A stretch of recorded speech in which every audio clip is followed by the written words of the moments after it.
O tema de hoje, especial de Páscoa.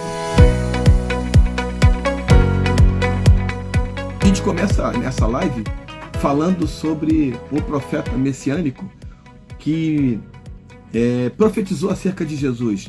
Isaías, ele 740 anos antes de Jesus vir a esse mundo, Isaías já profetizava acerca de Jesus. No capítulo 9 ele diz: "E um menino nos nasceu, um filho se nos deu, e o governo está sobre os seus ombros, e o seu nome será Maravilhoso Conselheiro, Deus Forte, Pai da Eternidade e Príncipe da Paz." E no capítulo 53, ele vai dizer: "Ele verdadeiramente levou sobre si as nossas dores e enfermidades. O castigo que nos traz a paz estava sobre ele, e pelas suas pisaduras fomos sarados." Então, nós já percebemos que essa profecia se cumpre aqui em Jesus, né? Essa profecia se cumpre porque o profeta messiânico, ele falava acerca de alguém que viria. Jesus, ele já existia lá atrás, ele não foi criado, ele não nasceu, mas ele é o próprio Deus. Sem ele, nada do que foi feito poderia ter sido feito. Eu queria voltar com você um pouquinho antes. Os judeus, eles questionaram acerca de uma fala de Jesus que está aqui, no livro de João, capítulo 2, versículo 18 e 19. Nos versículos 18 e 19 diz assim: "Os judeus contestaram, dizendo: que sinal de autoridade nos mostras para agires dessa maneira?" Aí Jesus vai dizer, Jesus lhes respondeu: "Destruí este templo, e em 3 dias eu o reconstruirei." Então Jesus não estava falando de templo, né? De paredes, de pedra, de cimento, de tijolo, não. Jesus estava falando do templo. O culto até a morte de Jesus era no templo.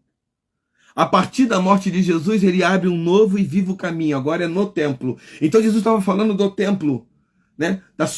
Do seu corpo, que seria, eles estavam destruindo, mas que em 3 dias ele reconstruiria. Então Jesus estava falando do seu próprio corpo, da sua própria história. Jesus estava contando que eles estavam destruindo o templo, mas que em 3 dias ele seria reconstruído.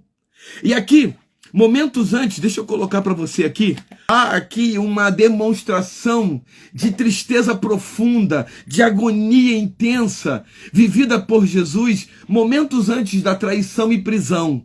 Olha só o que Jesus relata nesse trecho, nesse momento da sua trajetória, momentos antes da sua da sua prisão e da sua traição por Judas.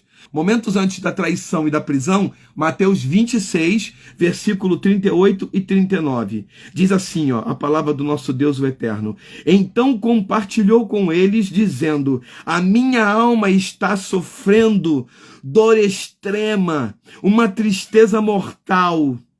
Permanecei aqui e vigiai junto a mim." Jesus estava demonstrando uma tristeza momentos antes de ser traído. E aí no 39 ele diz: "Seguindo um pouco mais adiante, prostrou-se com o rosto em terra e orou." Olha a oração feita por Jesus naquele dia: "Ó meu Pai, se possível for, passa de mim este cálice. Contudo, não seja como eu desejo, mas sim como tu queres." Jesus estava aqui demonstrando a sua dor intensa, a sua angústia, não por causa do sofrimento físico, não por causa da sua dor, em função do sofrimento das chicotadas, das cuspidas, de toda humilhação que ele viveu. Não, absolutamente não. Mas ele estava aqui sofrendo uma angústia muito profunda, e essa dor vinha dentro da alma, e essa dor era mortal, de acordo com o que ele mesmo diz. Ele diz: "A minha alma está profundamente triste." E era uma dor tão intensa que transcendia a dor física. Essa dor era em função da separação de Deus. Jesus, entenda isso, Jesus, ele se fez pecador no nosso lugar. Jesus se colocou como alguém que era pecador no nosso lugar, sendo que Jesus jamais, absolutamente jamais pecou, cometeu pecado algum, mas ele escolheu estar no nosso lugar, no lugar que era meu e era seu. Ele decidiu, escolheu, se submeteu a essa humilhação, a sofrer, a ser um pecador no nosso lugar, para morrer a morte de cruz, para morrer a morte que eu e você merecíamos. E nesse momento ele sente a agonia, porque o que o pecado faz? O pecado faz separação entre Deus e o homem. Então, quando o homem peca, ele se separa de Deus. Jesus estava sentindo essa separação e a sua agonia era em função dessa separação. A separação em função do pecado. Não porque Jesus havia pecado, absolutamente não, mas porque ele se colocou em nosso lugar, no nosso lugar, morrendo na cruz do Calvário. E aí, Jesus, ele se entrega, Jesus, ele morre, Jesus, ele é preso, ele é traído, preso, condenado injustamente, né? Porque não teve um julgamento justo. Pilatos mesmo diz, eu não vejo nesse homem mal algum. E aí ele tenta de todas as formas, de todas as maneiras, tirar Jesus daquela situação, porque ele não considerava Jesus culpado. Mas aquele povo disse, crucifica-o. Crucifica-o. E quando Pilatos pergunta, quem eu devo soltar, Jesus ou Barrabás? Eles dizem, soltem Barrabás e crucifiquem Jesus. Jesus foi traído por Judas, preso, julgado injustamente, condenado a morrer numa cruz, que era uma humilhação muito grande para um judeu, porque só os bandidos, os malfeitores eram mortos dessa forma, e Jesus se submete a morrer na cruz do Calvário.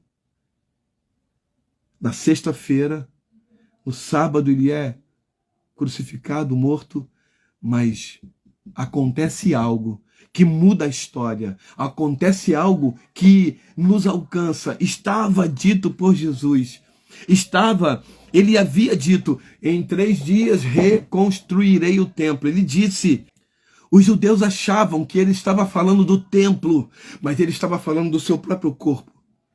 Porque ao 3º dia acontece algo que eles não esperavam. E aí está descrito aqui, ele ressuscita. Está aqui no livro de Mateus, capítulo 28, versículo 5.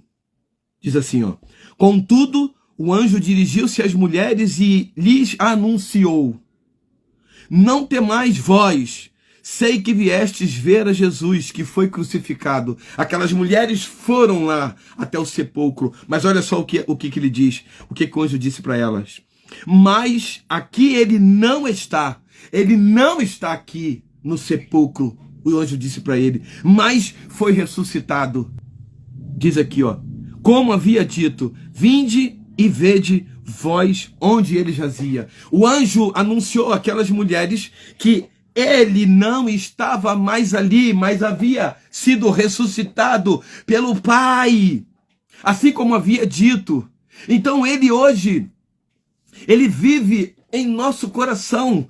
Jesus é o Cordeiro de Deus que tira o pecado do mundo. Todas as vezes que nós celebramos a Páscoa, nós estamos nos lembrando que esse sacrifício foi suficiente para nos resgatar do pecado e nos transportar para o reino do Filho do seu amor. E ele agora nos deu acesso à vida eterna. Eu e você fomos resgatados por Jesus na cruz do Calvário. E nós podemos dizer, posso crer no amanhã.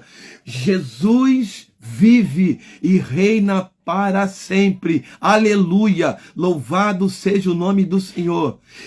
E aqueles que não conhecem a Jesus podem também obter a vida eterna, confessando a Ele como Senhor e Salvador da sua alma. Se você é essa pessoa que não confessou a Jesus antes, acredite, faça isso agora e receba Jesus no seu coração e viva eternamente com Ele. Foi para isso que Ele morreu na cruz do Calvário, para que eu e você tenhamos vida e vida em abundância. A vida eterna não é um conto de fadas. A vida eterna não é algo somente dos livros. É uma realidade. E um dia eu e você e todos aqueles que nele crerem viverão eternamente com o Mestre. Hoje nós não estamos celebrando a morte. Hoje, domingo, nós estamos celebrando a vida. Nós estamos celebrando Jesus ressuscitou. Ele não está no túmulo, ele não está na cruz. Ele ressuscitou e está vivo e mora dentro de nós. Quando nós nos lembramos que foi por amor, ele se entregou porque ele me amou, ele amou você. Ele não esperou algo de bom da nossa parte para nos amar. Ele simplesmente decidiu nos amar. Ele me amou mesmo eu sendo ainda pecador. Ele te amou mesmo você sendo ainda pecador. Entenda isso. Ele não muda o seu amor. Não importa o que eu faça de bom, ele não vai aumentar o amor dele por mim. Não importa o que eu faça de mal, ele não vai diminuir o amor dele por mim. Ele me amou. E esse verbo está no pretérito perfeito, ou seja, uma ação concluída. Ele me amou. Ele não vai me amar se eu... Não, ele me amou. Então, ele me amou, mesmo sendo eu ainda um pecador. Ele te amou. E ele te amou para te dar a vida eterna. Amém? Jesus, na sexta-feira, foi traído e preso. No sábado, foi morto, sepultado. Mas no domingo, no terceiro dia, ele ressuscitou e está vivo entre nós. Amém? Deus abençoe o teu domingo de Páscoa. Deus abençoe a tua vida, a tua família. Que você possa, a cada dia da sua vida, viver glorificando a Jesus na sua vida, dizendo, ele vive, eu posso crer no amanhã. Amém? Deus abençoe a tua vida.